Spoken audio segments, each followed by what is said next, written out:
Olá a todos, eu sou o aluno Pedro Afonso Camargos, do curso de Arquitetura e Urbanismo da Universidade Presidente Otônio Carlos. Hoje apresentarei para vocês o terceiro seminário sobre conceitos básicos de análise estrutural.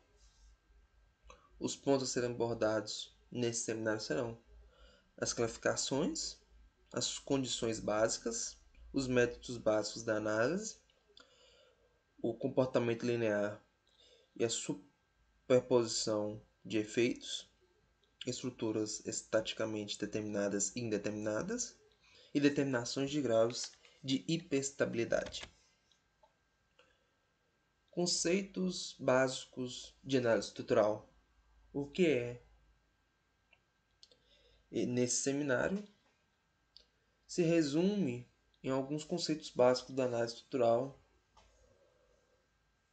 que são compostos por barras. Esses conceitos foram selecionados de forma que permite compreensão e a seleção de bases em consulta de trabalhos de diversos autores que certamente descrevem esses conceitos em maior profundidade, que são esses aí. São determinados como pré-requisitos para os assuntos tratados nessa apresentação, as definições de tensões, deformações e efeitos, esforços internos em barras e análise de estruturas estaticamente determinadas. Com referência a esses assuntos, posso citar algumas referências anteriores ao livro dos seguintes autores: Classificação de modelos de estruturas reticulares, treliças planas, treliças espaciais, pórtico plano, pórticos espaciais, grelha e viga.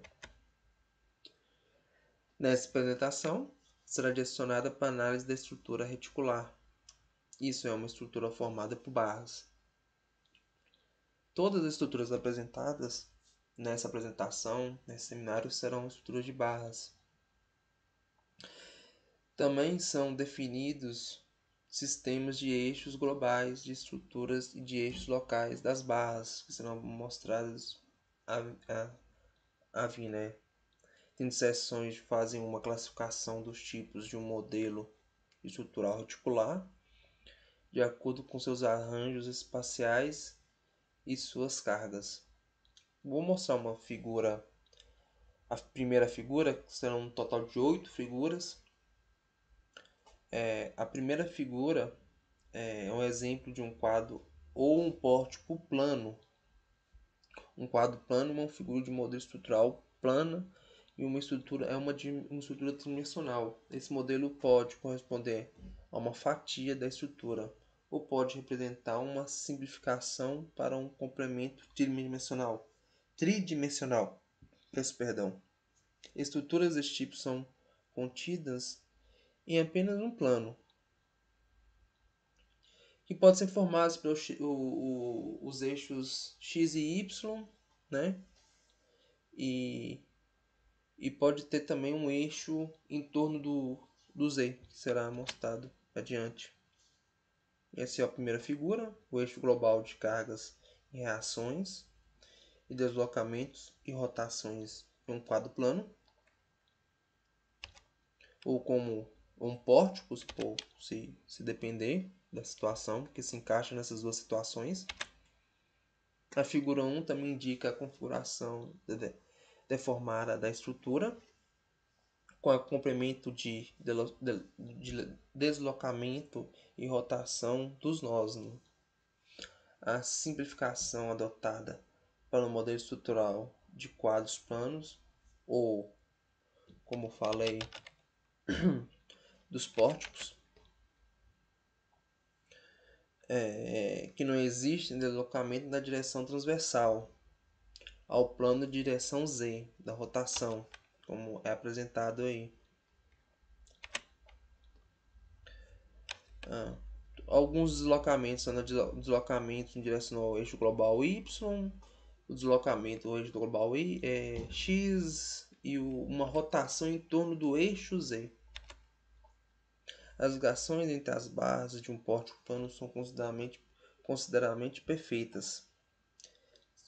São ligações rígidas, ao menos de algum tipo de liberação, tal como articulações sejam indicadas. Isso significa que duas barras que se ligam em apenas um nó têm deslocamento e rotação compatíveis na ligação. Ligações rígidas caracterizam o comportamento do pórticos e provocam a deformidade por flexão de suas barras, a flexão de suas barras. Os esforços internos de um quadro plano também são associados ao comportamento plano da estrutura. Esse tipo de estrutura existe apenas 3 esforços internos em uma barra de um pórtico plano, definindo a direção dos eixos nos locais da barra, estão indicados na figura 2, que são os esforços: o esforço normal, o esforço cortante e o esforço fletor. O esforço normal é um esforço direcionado ao eixo X, o esforço cortante ao eixo Y e o fletor em torno do eixo Z. A figura 2. Eixos locais, esforços internos de uma barra de um quadro plano. O esforço interno de uma estrutura caracteriza as ligações internas de tensão. Isso é, esforços internos são integralmente de tensões ao longo de uma seção transversal de uma barra. Esforços internos representam os efeitos de esforço no momento entre duas porções de uma estrutura reticulada, resultante de um corte ou uma seção transversal. Os esforços internos correspondentes a cada lado da seção selecionada são iguais e contrários, pois corresponde a uma ação-reação correspondente. Uma treliça é uma estrutura articulada que tem todas as ligações entre barras articuladas. A figura 3 mostra uma treliça em relação que as cargas atuantes são transferidas diretamente aos seus nós. A consequência disso é um conjunto de uma hipótese de ligação articulada. É que uma treliça apresenta apenas esforços internos. Figura 3, eixos globais, cargas, reações e esforços internos normais de uma treliça plana. Muitas vezes, a hipótese de ligação articulada e a simplificação para o comportamento de uma treliça, pois muitas vezes não existe articulação nos nós. Esta simplificação se justifica principalmente quando os eixos das barras concorrem praticamente em um único ponto em cada ligação. Neste caso, o comportamento estrutural de fundamentalmente a esforços internos axiais em torno de tipo de estrutura reticular é a grelha. Um tipo de estrutura reticular é a grelha, não é? É a grelha. Grelhas são estruturas planas com cargas nas direções perpendiculares ao plano, incluindo momentos em torno dos eixos do plano, né? A figura 4 mostrará a figura de uma grelha com alguns pontos formados, né, entre o eixo X e Y. Os apoios de uma grelha apresentam apenas um componente de força e na direção vertical, direção Z, de duas componentes do momento. A figura 4, a formato da grelha, eixos globais, cargas, reações, deslocamento e rotações de uma grelha. Por hipótese, uma grelha não é apenas um deslocamento dentro de um seu plano. A figura 4 indica direções e deformações da grelha, que apresenta os seguintes componentes de deslocação e rotação: deslocamento em direção ao eixo Y, rotação em torno do eixo global X e do Y, deslocamento em torno do eixo Z. Eu peço perdão por ter falado Y aqui, confundi.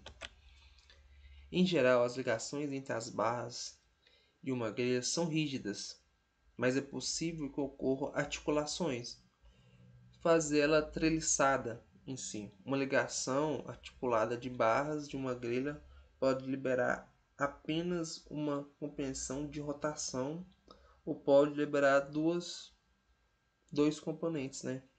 Os esforços internos de uma das barras da grelha estão mostradas na figura 5, justamente com a conversão adotada aos eixos locais de uma barra grelhada.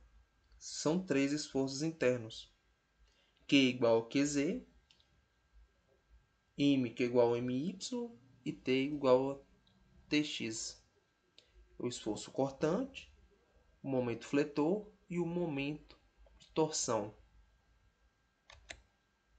Figura 5. Eixos localizados, esforços internos e uma barra de grelha.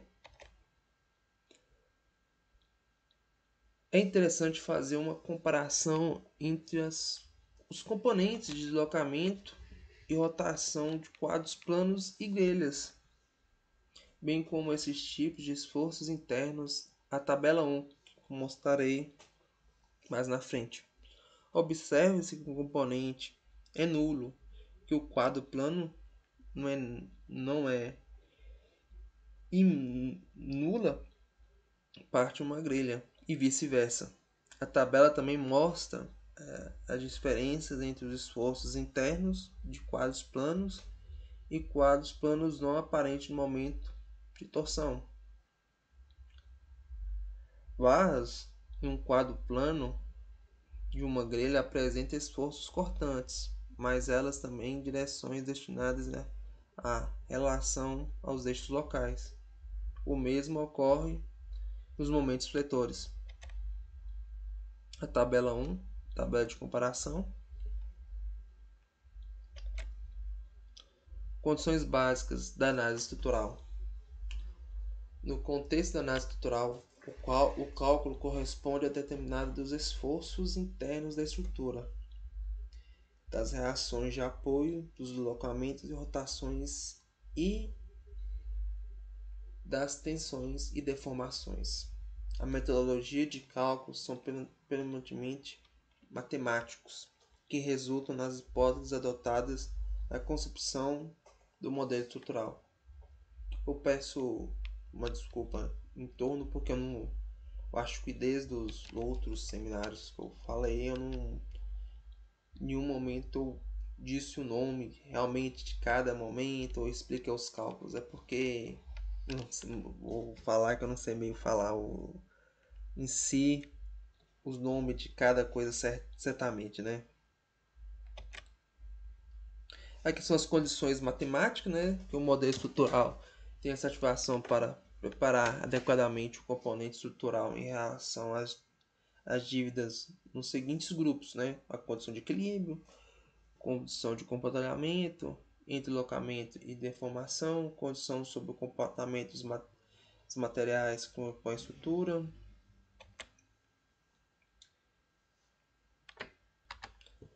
A imposição dessas condições é na base dos métodos de análise estrutural. E as formas que essas condições são impostas definem as metodologias, são chamadas métodos básicos da análise estrutural.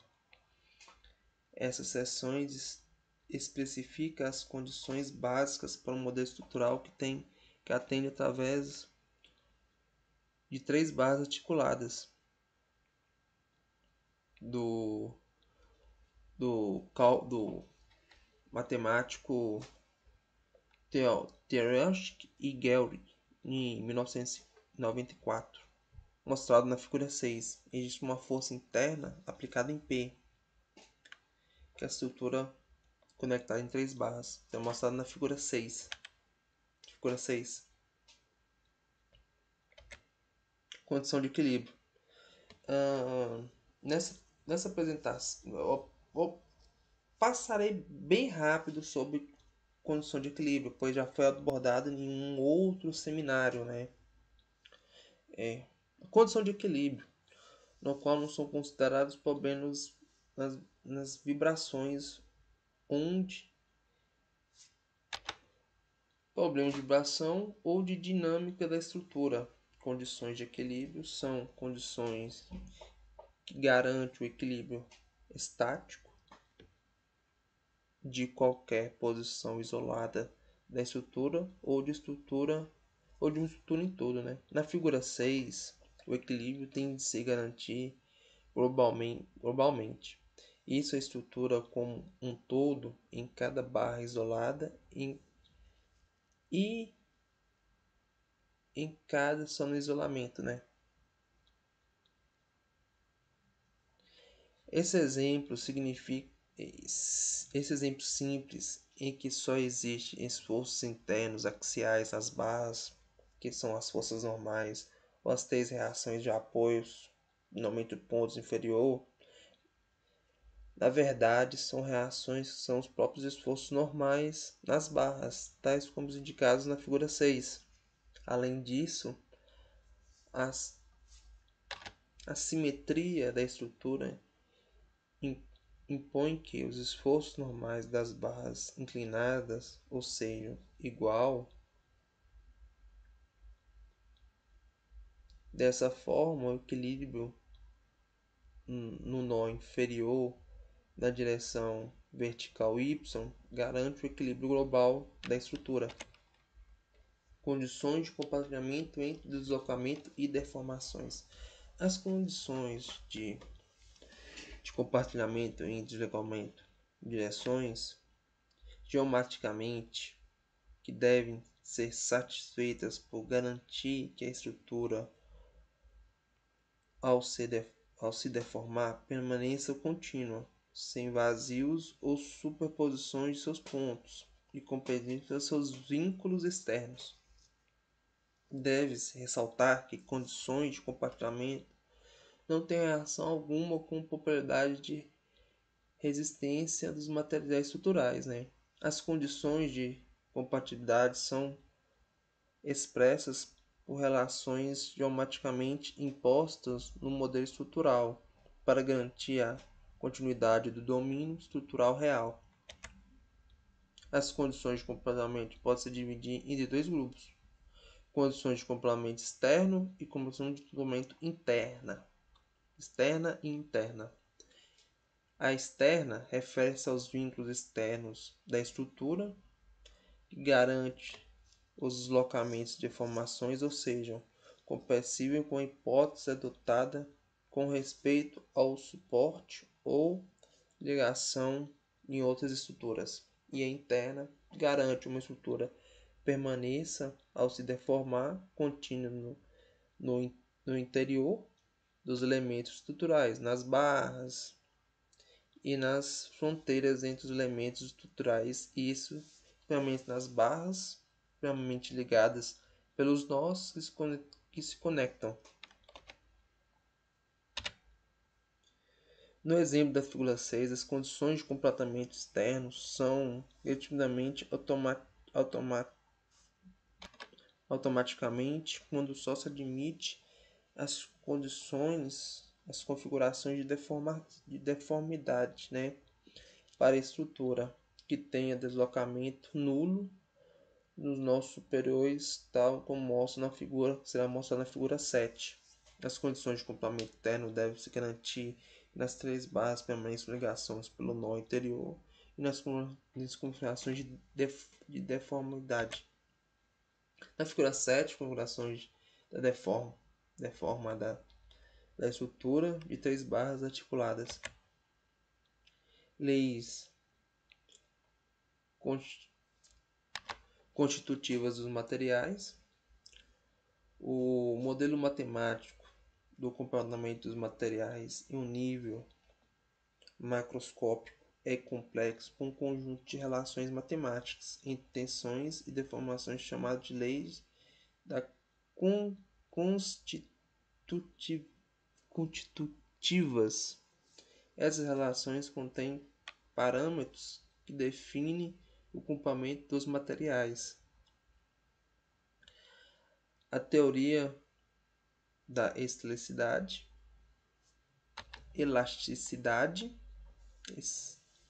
estabelece as relações da lei constitutiva, são equações lineares com parâmetros constantes, né? Nesse caso, é dito que os materiais trabalham em regime elástico linear, em que tensões e deformações são proporcionais, né? Métodos básicos da análise estrutural. Os exemplos simples mostrados nas seções anteriores ilustram bem os problemas matemáticos, né?